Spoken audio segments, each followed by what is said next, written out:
How are you? I'm really good. Nice to see you. Nice to see you. Yeah. Fabulous role, Les Mis. What were some of the challenges of singing live on set?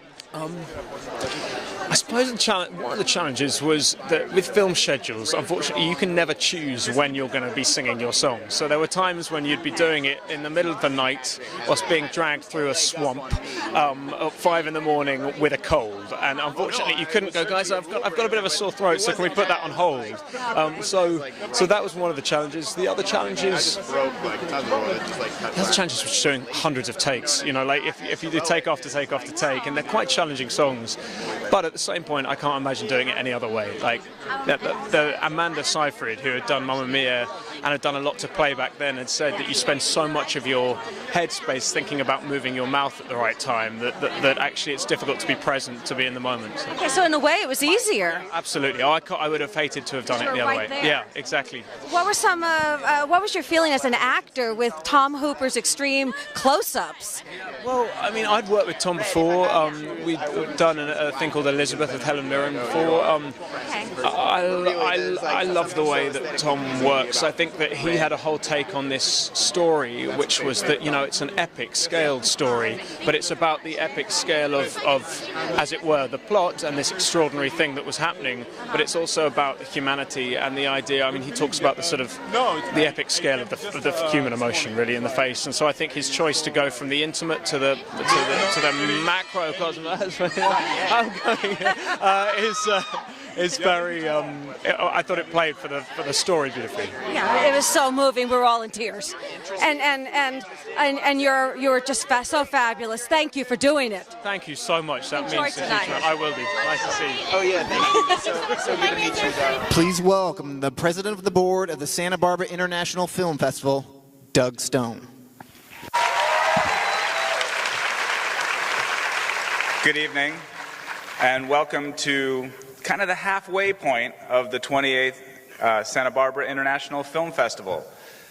Tonight is the Virtuosos Award.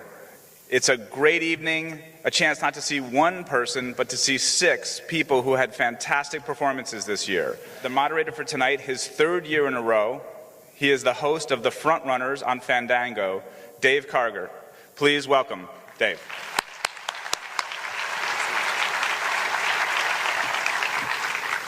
Thank you so much. It is my absolute pleasure to be back a 3rd year hosting the Virtuosos. This is a highlight of my year. I love this crowd, I love this theater, I love this town, and it's a pleasure for me to be here. I will tell you, if there's one thing that our 6 very impressive virtuosos can teach us, it's that when you're an actor, a breakthrough moment in your career can happen at really any time. It can happen in your first professional acting job, as it did with our Oscar nominee Quvenzhané Wallis from Beasts of the Southern Wild. It can happen when you're, let's say, in high school or college age, like Elle Fanning or Ezra Miller. It can happen when you've been at it for about a decade or so, when you're in your early 30s, like Eddie Redmayne or Omar Sy. Or it can happen when you've been toiling on stage, film, and television for over 3 decades, like Ann Dowd. It is a fantastic half dozen of actors tonight that I'm going to have the pleasure to introduce you to, but before I do, let's watch a highlight reel of their work. Okay, now it is my pleasure, well, before I bring on Eddie Redmayne from Les Miserables, let's watch a little bit of Eddie Redmayne in Les Miserables. Please welcome Eddie Redmayne.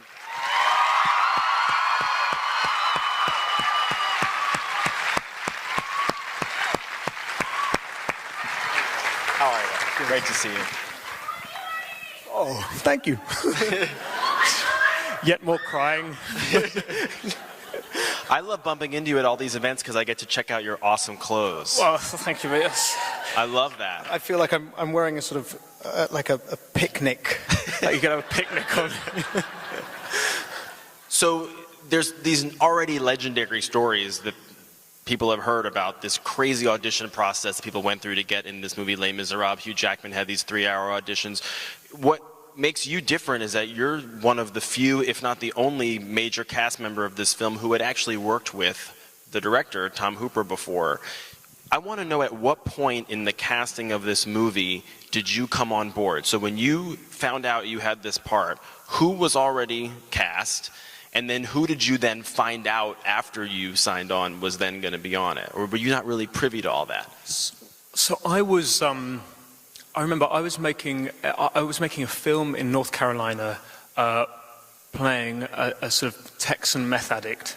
And I heard that Tom was making Les Mis, and I'd seen it as a kid. I absolutely loved it when I was a kid. And so I put myself on tape in my trailer on an iPhone. And I actually sent it to my agent, really just to say that I enjoyed singing. I hadn't particularly told my agents this, and he then flung that on to the head of working title, who, and that was the start of my audition process. At that point, I knew Hugh was doing it, and that was it.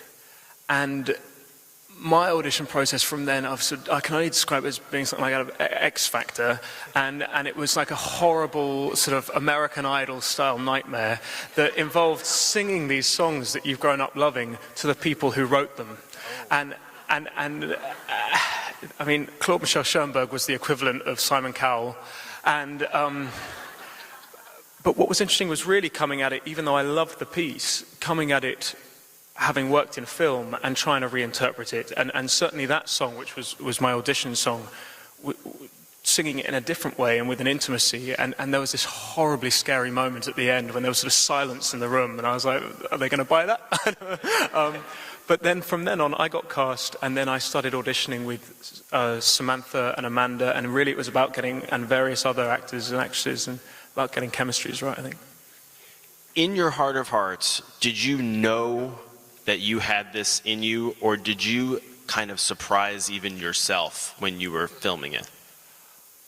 Well, I started auditioning for, I put myself on tape singing that song, but I actually started auditioning for Enjolras. I think that Tom, to begin with, liked the idea of the students actually being 17 rather than 31. So I don't think you ever quite know whether you have a character in you or not. I knew that I knew I had instincts for this, and Anne was talking about that earlier.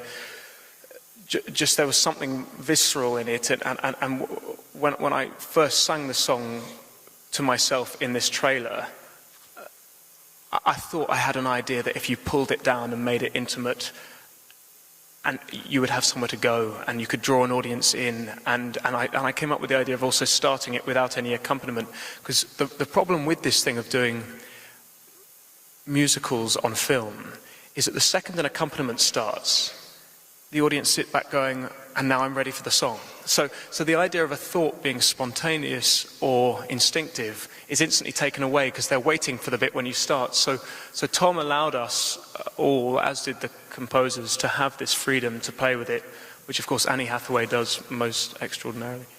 What would you say, I mean, Marius has Empty Chairs, Empty Tables, Heart Full of Love. There's so many tough songs in there with crazy range. What was the one part of this role, whether it's a song or a scene or a plot line, that you were most nervous about taking on, and how did you deal with that? It's funny you should say that, actually. I think that there's a song called In My Life, and so much in the lyrics of this musical are brilliant and poetic and real and true.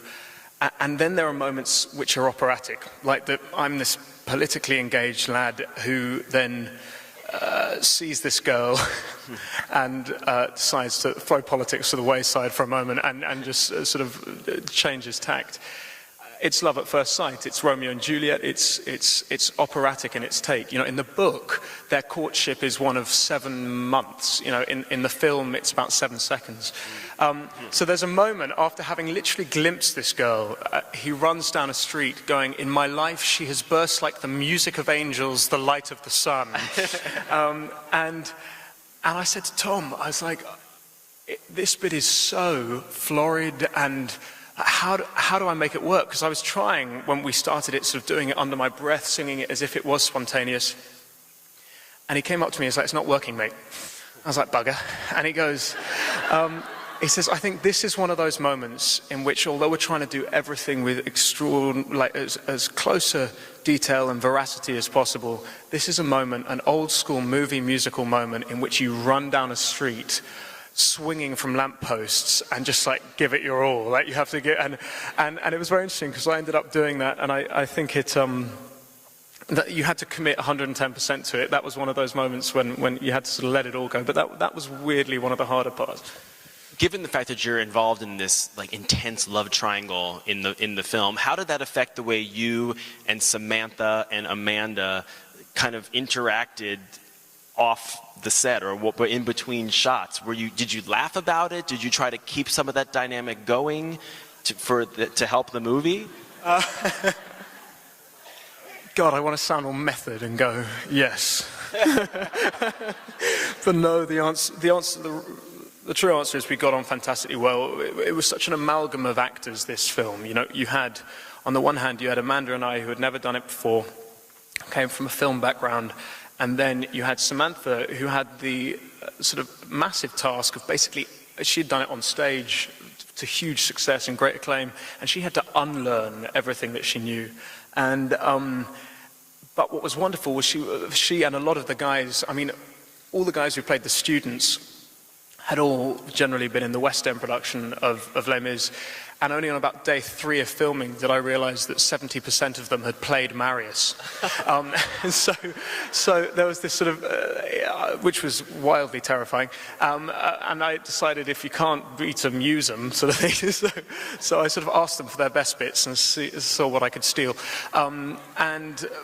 But they were incredibly generous. They and Samantha were a wonderful resource. People who said, "This is how we did it on stage. This were our thought process." And so actually our dynamic, Amanda, Samantha and I, we were, because none of us knew what we were doing. Singing this live on film thing was new to everyone.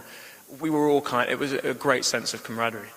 If you think to all the amazing people that you've worked with just in in your film work, not to mention the stage work, but in film, Michelle Williams, Kenneth Branagh for My Week with Marilyn, Matt Damon, Angelina Jolie, Good Shepherd, Hugh Jackman now for Les Mis. Is there someone that in your mind that you feel like you've learned a lot from, either from something they've said to you or just being around them and watching them? Well, I find it interesting when people go, who have been the most influential, that it's not just about the work, as in how they act, their actual technique as actors, but it's also how they behave, like, and how you live on a film set and how you deal with the notion of status and stature and how to behave and sort of how not to behave and how to keep yourself enclosed and protected in order just to do the work. And I love the variety of it in film. You know, in theatre, you go into a room and the director runs the room. So you all work to his or her method. On film, the director has, if an actor or an actress is in for a day or two, they just have to get out of that actor what they need, and so they have to sort of, as it were, change and adapt to that actor's technique. I'll never forget doing Savage Grace, which was a film I did in which I played Julianne Moore and Stephen Delane's son. And Julie is the most spontaneous, instinctive,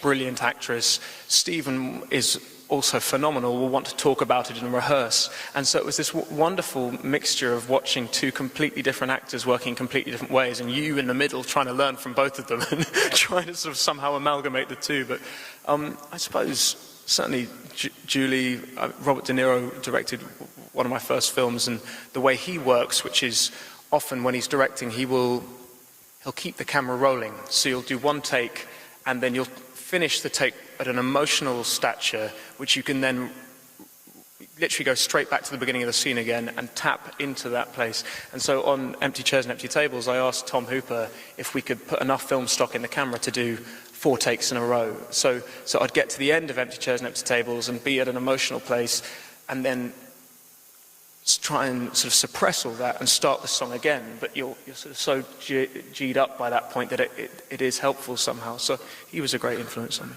And then lastly, obviously you're doing just fine before this movie. You have a Tony Award. but this role, this film, this performance has brought your fame and your fans to a whole new level. What do you like the best about it? Oh, God. I don't know. It's interesting, again, what Anne was saying. I've been, as you said at the beginning, I've been working for 10 years in film and theatre, and it's so interesting. There's something that's unplaceable about this. There's something that alchemic that happens with some films that you don't know what it is, but they just hit, and there are other films which you think are good that don't have a place or don't hit a zeitgeist. And the lovely thing is when something you really care about, which I did with Les Mis, because I saw it when I was a kid, I was one of the groupies, and I felt great responsibility as being part of this cast to bring it to screen when they tried for 27 years.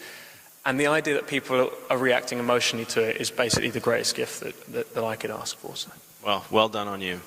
Eddie Redmayne, everybody. Thank you so much.